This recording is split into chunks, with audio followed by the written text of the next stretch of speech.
Wasaaradda Dhalinyarada Ciyaaraha Maamulka Hirshabelle ayaa magaalada Jowhar ku qabatay bandhigga ciyaaro dhaqameedka bulshada reer Jowhar. Bandhigga agabyada soo jireenka ah ee miyi iyo magaalaba laga isticmaali jiray iyo cunooyinka dalka ee ka baxa magaalada Jowhar. Bandhiggan oo sanadkiisii labaad ah waxaa kasoo qayb galay bulshada afarta waaxood ee degmada Jowhar, maamulka magaalada, hay'adaha wasaaradda ka taageerayay qabsoomidda bandhiggan, Gudoomiyaha Ururka Haweenka Dowlad Goboleedka Hirshabelle, mas'uuliyiin ka socotay Wasaaradda Dhalinyarada Ciyaaraha Dowlad Goboleedka Hirshabelle.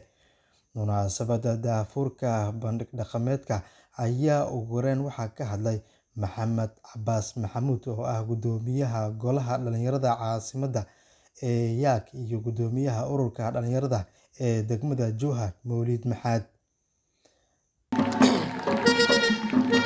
runtii maanta waa maalin weyn, waa maalin qiimo weyn inoogu fadhisa.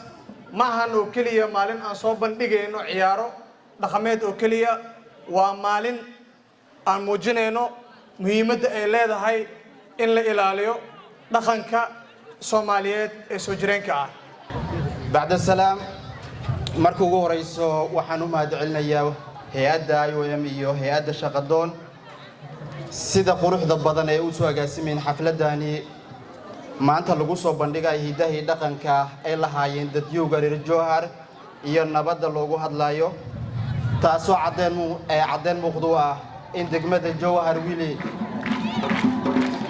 oo ku dambeeyo dhaqankii hidaha lagu yaqaanay waagii hore.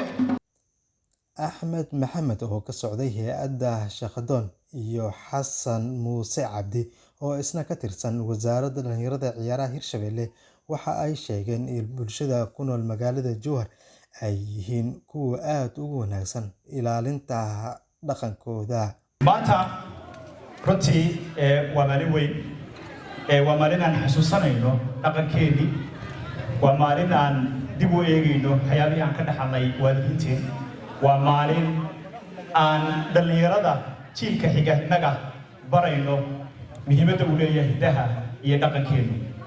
waana kii aad maanta siteen ee aad soo bandhigayseen waa taariikh harmi doonta ee la duubi doono, bulshadeennuna ay dhexli doonto. wasaaradda dhalinyarada iyo ciyaaraha waxay bogaadinaysaa programkan hay'adihii soo abaabulay ay ugu horeyso hay'adda Shaqadoon, wayna soo dhaweynaysaa.